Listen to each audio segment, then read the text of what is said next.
But we're going to talk about quite a bit here, Governor Newsom, because he's making the rounds on his book. And because he is a sitting elected governor of the most populous state of the union, the things that he say are official, which leads us to the segment, Official Business.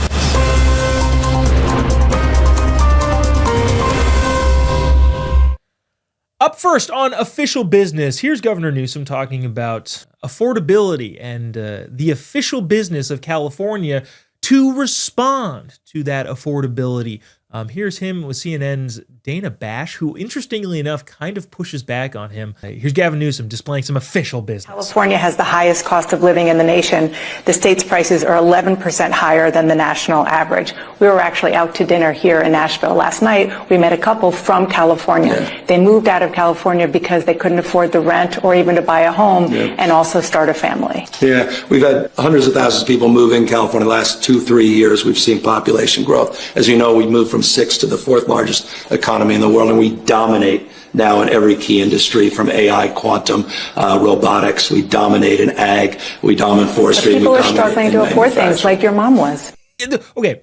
A lot of things to get to here. We'll try and keep it brief. Basically, Gavin Newsom said, no, people aren't leaving California. They're coming to California. Yeah, look at the U-Haul numbers. That's the best marker of where people are migrating to. And a ton of people are leaving California. Yes, a couple people have moved back to California, but that number is trounced by the number of people leaving. The second thing he says, well, we went from the 6th largest economy to the 4th largest economy. We've talked about this a number of times on this show, but California's economy, a massive percentage of it is built on its own interrelationship with itself. In other words, look, a lot of people have jobs. Yeah, there are a bunch of government jobs that are just made up and don't actually do anything, and you're pretending, no, look at this is economic growth. No, you're just redistributing the money that you're already taxing people. So it doesn't count as, well, look at the highest, the people who work government jobs that don't actually do anything and are just part of this massive bureaucratic regulatory force don't actually add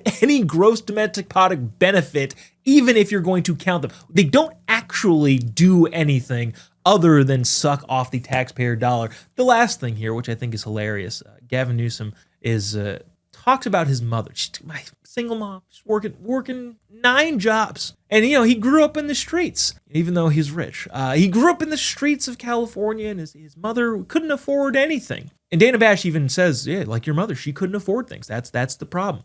Gavin was a well-known, he was a well-known rich kid, like his entire life. His dad was like the attorney, the guy that represented the Getty family and their fund, their trust fund. Richest family in the world for a long time. Like, okay, cool. Gavin, he grew up and survived on breadcrumbs that people were able to toss to him as he begged poorly on the streets. And his poor mother was getting a ton of money from his very, very rich dad, just struggling to make ends meet. If that is struggling, where do I sign up? But Governor Newsom continued to go on more of a book tour and gave some more official business happening through the weekend.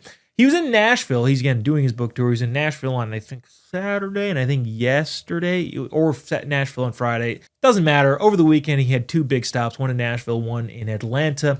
We'll save the craziest one in Atlanta for the end here, but this is Governor Newsom talking about voter ID in Nashville and honestly, potentially even disqualifying himself for running for president. Watch this. Not a joke. No, so this is madness. Voter ID. It's not about voter ID. The SAVE Act's not about that. It's about registration. It's about proving your citizenship with a passport. Not everyone has a passport. I don't know you know where your birth certificate is? I lost that at 7. I don't even know where to begin to get it back. He starts off with a very interesting line and says, well, it's about proving your citizenship to register. Yes, correct, Mr. Newsom. Thank you so much for making our case for us. And then goes on to suggest what I believe is a disqualifying attribute of Governor Newsom. He has no idea where his birth certificate is. How do we even know he was born here? Was he born in Kenya? I don't know.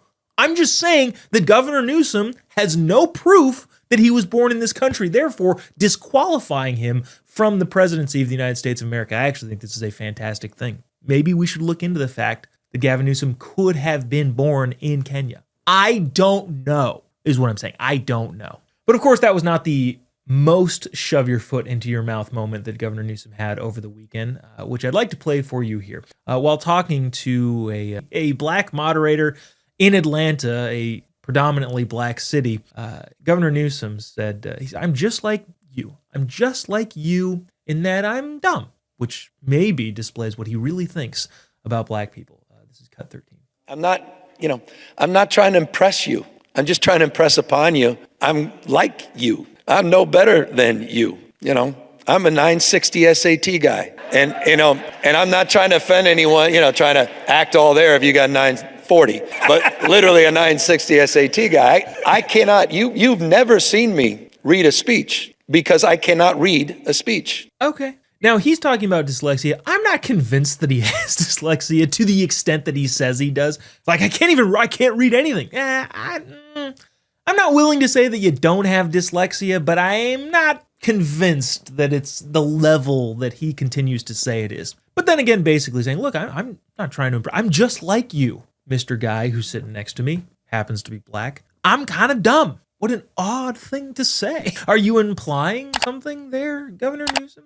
This reminds me of I should have pulled the clip of Joe Biden saying, poor kids are just as smart as white kids. But what are you saying there? But of course, racism predominantly exists on the left side of the political aisle because of the bigotry of soft expectations, low expectations. The soft bigotry of low expectations, I guess, if I'm quoting it correctly. I believe that's Condoleezza Rice who said that.